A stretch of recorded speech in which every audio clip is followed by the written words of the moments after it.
నమస్తే. Welcome to our channel. Senior journalist Damu Balaji garu ఉన్నారు. వారితో మాట్లాడదాం. సార్ నమస్తే సార్. నమస్తే. హరీష్ రావు గారి అరెస్ట్ గురించి నిన్నంతా ఒక హై డ్రామా క్రియేట్ అయింది సార్. అయితే హైకోర్టు మాత్రం అరెస్ట్ చేయొద్దనే చెప్పింది. అసలు హైకోర్టులో జరిగిందేంటి? అలాగే పోలీసులు నిన్న చేసిందేంటి? ఆ విషయంగా విశ్లేషించండి సార్. ఇదొక ఇంట్రెస్టింగ్ కేస్ స్టడీగా మనం చెప్పుకోవచ్చు. అంటే మనకిప్పుడు తెలుగు రాష్ట్రాల్లో 2 రాష్ట్రాల్లో కూడా ప్రత్యర్థి పార్టీల మీద కేసులు పెట్టడం, రకరకాల కేసుల్లో వాళ్ళని ఇరికించడం అనేది కనిపిస్తుంది.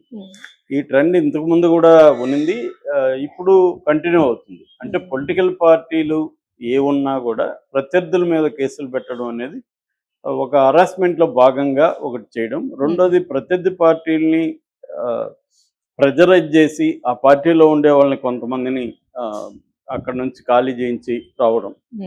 అంటే జనరల్ ట్రెండ్ ఇండియాలో కనిపించేది ఏంటంటే, ఇంతకుముందు ఈ ట్రెండ్ అంత స్థాయిలో ఉండేది కాదు. ఇంతకుముందు ఏంటంటే ప్రలోభాలకు గురి చేయడం అది ఉండేది, కానీ ప్రత్యర్థి పార్టీలని నాశనం చేసేసి కిల్ చేసేసి పొలిటికల్గా తామే అధికారంలోకి ఉండాలనే ట్రెండ్ గత కొంతకాలంగా బాగా పెరిగింది. దీన్ని బీజేపీ చాలా సమర్థవంతంగా అన్ని రాష్ట్రాల్లో కూడా చేసుకుంటూ వస్తుంది. దాని నుంచి నేర్చుకొని ఇప్పుడు బీజేపీ మోడలే అన్ని పొలిటికల్ పార్టీలు కూడా ఫాలో అవుతున్నారు, రీజనల్ పార్టీలు కూడా.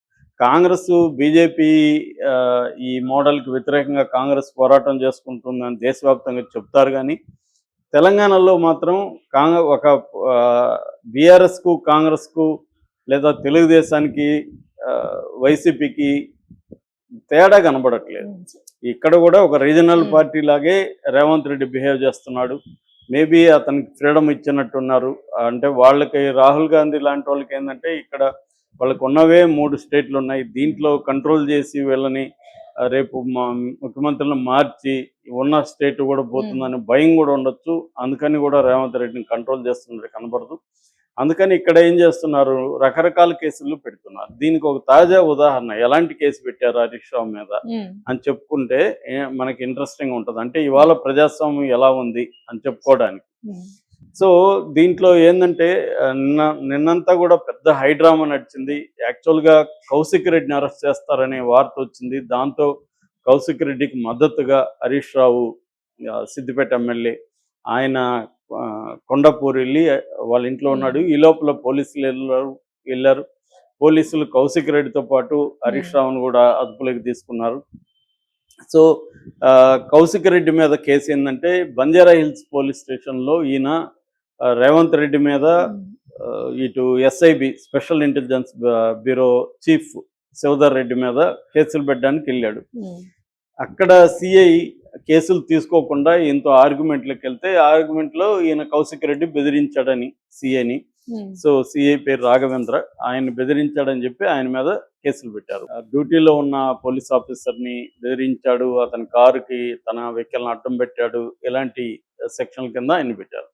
ఆయన్ని అరెస్ట్ చేయడానికి వీళ్ళు పోలీసులు వెళ్ళినప్పుడు హరీష్ రావును కూడా అదుపులోకి తీసుకున్నారు. చివరికి నిన్నంతా కూడా హైడ్రామా నడిచింది. మార్నింగ్ 10 AM మార్నింగ్ నుంచి ఈవినింగ్ నైట్ 8:30 వరకు హరీష్ రావుని పోలీస్ స్టేషన్లో పెట్టుకున్నారు. చివరికి పెద్ద ఎత్తున బీఆర్ఎస్ నాయకులు ఇంక్లూడింగ్ కవిత ఆయన మద్దతుగా వెళ్లడంతో ఆయన విడిచిపెట్టారు. అయితే కోర్టులో ఇప్పుడు ఆయన మీద వేరే ఒక కేసు ఫైల్ అయింది పంజగుట్ట పోలీస్ స్టేషన్లో. యాక్చువల్గా చక్రధర్ గౌడ్ అని ఆయన హరీష్ రావు మీద కంప్లైంట్ ఇచ్చాడు. ఈ చక్రధర్ గౌడ్ ఎవరంటే, ఒకప్పుడు బీజేపీలో ఉన్నాడు. 2023లో హరీష్ రావు మీద ఎమ్మెల్యేగా పోటీ చేసి ఓడిపోయాడు. తర్వాత కాంగ్రెస్లోకి వచ్చాడు. సో ఈయన ఫార్మర్స్ ఫస్ట్ అనే ఒక ఫౌండేషన్ కూడా నడుపుతాడు రైతులకు సంబంధించి. అట్లాగే రాజకీయాల్లో కూడా చురుగ్గా ఉంటాడు. ఈయన ఇప్పుడు కమిషనర్ దగ్గరికి వెళ్ళి ఒక కంప్లైంట్ ఇచ్చాడు. ఆ కంప్లైంట్ ఏంటంటే, హరీష్ రావు నా ఫోన్ ట్యాప్ చేశాడేమో అనే అనుమానం ఉంది నాకు, ఇంతే కంప్లైంట్. సో ఇది రాధాకిషన్ రావు అనే ఆల్రెడీ ఫోన్ ట్యాపింగ్ కేసులో రాధాకిషన్ రావు అక్యూజ్డ్గా ఉన్నాడు. సో ఆయన ఇంతకుముందు టాస్క్ ఫోర్స్ అధికారిగా పనిచేశాడు. సో ఈ రాధాకృష్ణ రావు, హరీష్ రావు కలిసి నా ఫోన్ ట్యాప్ చేశారని అనుమానంగా ఉంది అని కేసు పెట్టాడు. దీంతో ఆయన్ని అరెస్ట్ చేయడానికి రెడీ అయిపోయారు పోలీసులు. దాంతో హరీష్ రావు హైకోర్టులో పిటిషన్ వేశాడు. ఇది అసలు దీంట్లో ఏ రకమైన ఆధారాలు లేవు, అనుమానం అంటున్నాను, నేను చేసినట్టుగా ఏమైనా దగ్గర ఆధారాలు ఉండాలి కదా అనేది వేశాడు. దీని మీద మామూలుగా అయితే పబ్లిక్ ప్రాసిక్యూటర్స్ గవర్నమెంట్ తరపున ఆర్గ్యూ చేస్తారు. ఉమ్, కానీ ఇవాళ 2 తెలుగు రాష్ట్రాలు అక్కడ కూడా చిన్న చిన్న బెయిల్ విషయంలో కూడా సిద్ధార్థ లూత్రా ఎంటర్ అవుతున్నాడు. ఉమ్, మరి సిద్ధార్థ లూత్రాకి హెల్ప్ చేయడానికా వీళ్ళు? ఎందుకంటే గతంలో సిద్ధార్థ లూత్రా వీళ్ళకి హెల్ప్ చేశాడు కాబట్టి ఉమ్, ఇప్పుడు గవర్నమెంట్ డబ్బుల్ని సిద్ధార్థ లూత్రాకి ఇవ్వచ్చు కదా ఫీజు. అవును సో సార్. అందుక లేకపోతే సిద్ధార్థ లూత్రా అవసరం ఏముంది ఈ కేసులో? ఉమ్, అర్థం కాలేదు నాకైతే. సిద్ధార్థ లూత్రా గంటకి 1-2 కోట్లు ఉమ్, తీసుకునే వ్యక్తిని తీసుకొచ్చి ఒక ఫాల్స్ కేసులో హరీష్ రావుకి, అంటే వీళ్ళు 2 కారణాలు కనబడతాయి. ఒకటి సిద్ధార్థ లూత్రా లాంటి వాళ్ళకి హెల్ప్ చేయడం, ప్రభుత్వ సొమ్ముని దోచిపెట్టడం. రెండో, సిద్ధార్థ లూత్రాలను తీసుకొస్తే ఇక్కడ జడ్జీలు భయపడిపోయి ఆ, ఇట్లా వీళ్ళకి బెయిల్ దొరకకుండా ఉంటుందన్న ఒక ఇది ఉమ్, కూడా కనబడుతుంది. ఎందుకంటే ఆయన టాప్ 5లో ఉన్న ఉమ్, అడ్వకేటు. సో అలాంటి వాళ్ళు ఉన్నప్పుడు భయపడకపోవచ్చు, కానీ జడ్జెస్ కొద్దిగా ఆ, జాగ్రత్తగా ఉంటారు. ఎందుకంటే వీళ్ళు ఇంటర్నేషనల్ స్థాయి అడ్వకేట్స్ కదా. వీళ్ళ ఆర్గ్యుమెంట్స్ అప్పుడు ఉమ్, మనం కొంచెం ఒళ్ళు దగ్గర పెట్టుకొని అంటాం yes, కదా. yes. అలాగా కొంత అలర్ట్గా ఉండాల్సిన ఉమ్, అవసరం అయితే ఉంటుంది. ఎందుకంటే వీళ్ళు రేపు పొద్దున మళ్ళీ సుప్రీంకోర్టుకి ఉమ్, లాగొచ్చు దీన్ని. ఆ, అక్కడ వీళ్ళకి పెద్ద ఇది ఉంటుంది. అందుకని జాగ్రత్తగా ఉండాలి ఉమ్, జడ్జెస్. మామూలుగా కొంత లిబరల్గా ఉండడానికి ఉమ్, కుదరకపోవచ్చు. అందుకని తెస్తున్నారా అన్న అనుమానాలు కూడా ఉన్నాయి. లేకపోతే ఇలాంటి కేసుల్లో సిద్ధార్థ లూత్రా ఆర్గ్యూ చేయాల్సిన అవసరం ఏంటో తెలియదు. ఉమ్, ఆల్రెడీ పబ్లిక్ ప్రాసిక్యూటర్ పల్లి నాగేశ్వరరావు కూడా ఆర్గ్యూ చేశాడు. సో నిన్న వీళ్ళ ఆర్గ్యుమెంట్స్ చూసినప్పుడు ఫస్ట్ మనం సిద్ధార్థ లూత్రా, ఈ Palle Nageswararao PP public prosecutor arguments ఏంటంటే, సిద్ధార్థ లూత్రా జడ్జి గారికి ఏం చెప్పారంటే, ఇక్కడ జడ్జి గారు కె లక్ష్మణ్ గారు అనమాట, ఉమ్, హైకోర్టు జడ్జి. సో ఆయన ఇంతకుముందు కూడా ఆయన గురించి నేను కూడా చెప్పాను. మన వివేకానంద రెడ్డి హత్య కేసులో కూడా సిబిఐకి దాదాపు 16 ప్రశ్నలు ఈయన సంధించారు అప్పట్లో కూడా. ఉమ్, సో అప్పుడు కూడా ఈయన మీద కూడా తెలుగుదేశం మీడియా కానీ వాళ్ళందరూ కూడా ఈయన మీద యాంటీ ప్రచారం చేస్తే కూడా ఈయన దాని మీద కూడా అప్పట్లో సిజిఐకి లెటర్ కూడా రాశారు. ఉమ్, సో ఆ కైండ్ ఆఫ్ జడ్జ్ అనమాట ఆయన. సో ఆయనకి వీళ్ళు ఏం చెప్పారంటే, మాకు ఈ చక్రధర్ గౌడ్కి యాపిల్ నుంచి ఒక మెసేజ్ వచ్చింది, నీ ఫోను ట్యాప్ చేస్తున్నారని. ఉమ్, కాబట్టి ట్యాప్ జరిగినట్టు మనం అర్థం చేసుకోవాలి. అది ట్యాప్ జరిగింది, ట్యాప్ చేసింది ఈయనే అనేది చెప్పారు. జడ్జి గారు అన్నారు, నాకు కూడా వచ్చింది మెసేజ్, ఉమ్, కాబట్టి నేను కూడా ఎవరి మీద అన్న పెట్టాలా? ఉమ్, చాలా మందికి వస్తాయి. అంటే ఏదైనా ప్రాబ్లం ఉందనుకున్నప్పుడు యాపిల్ మెసేజ్ పెట్టేస్తుంది, మీ ఫోన్లో మీ ఫోన్కి సంబంధించి ఏదో ఇబ్బంది ఉంది, ఎవరైనా ట్యాప్ చేస్తున్నారేమో జాగ్రత్తగా ఉండమని. అది అందరికీ వస్తాయి మెసేజ్లు. సో వాళ్ళు జనరల్గా సెక్యూరిటీ రీత్యా వాళ్ళు అలర్ట్ చేస్తుంటారు. అంత మాత్రాన నా ఫోన్ ఫలానో ట్యాప్ చేశాడని ఏమన్నా చెప్పిందా? అది లేదు కదా అని ఆర్గ్యూ చేశారు. కానీ ఆయన లేదు, ఇది సీరియస్ కేసు, ఇది హ్యూమన్ రైట్స్కి సంబంధించిన, అంటే ఫండమెంటల్ రైట్స్కి సంబంధించిన కేసు, ఉమ్, లైవ్ ప్రాథమిక హక్కులకు సంబంధించిన కేసు, రైట్ టు లివ్ దీంట్లో కిందకి వస్తుంది. ఇది ఉమ్, ఒక ఆయన ప్రాథమిక హక్కుల్ని హరించడం. ఎందుకంటే వాళ్ళ ఫోను విని వాళ్ళ పర్సనల్ కాల్స్లో అంతా కూడా వీళ్ళు వినడం అనేది కరెక్ట్ కాదు, చట్ట వ్యతిరేకం. ఇలాంటి కేసుల్లో కేసుని మీరు ఇంటీరియం ఆర్డర్ ఇవ్వకండి, ఇంటీరియం ఆర్డర్ ఇవ్వడాన్ని సుప్రీంకోర్టు కూడా తప్పుపట్టింది అనేక విషయాల్లో, అనేక సార్లు అని సిద్ధార్థ లూత్రా గట్టిగా ఆర్గ్యూ చేసినప్పటికీ కూడా జడ్జి గారు ఏమాత్రం కన్విన్స్ కాలేదు.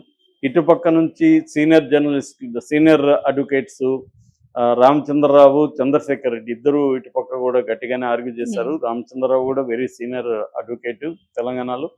సో ఆయన అసలు దీంట్లో ప్రైమా ఫేసి ఎవిడెన్సే లేదు, హరీష్ రావు చేసే అనుమానం మీద పెడుతున్నాడు. ఇట్లాంటి అయితే అందరూ మీద అనుమానం పెట్టచ్చు. నా ఫోన్ ట్యాప్ జరుగుతుంది, ఫలానా ఏం చేస్తున్నాడని ఎవరైనా పెట్టచ్చు.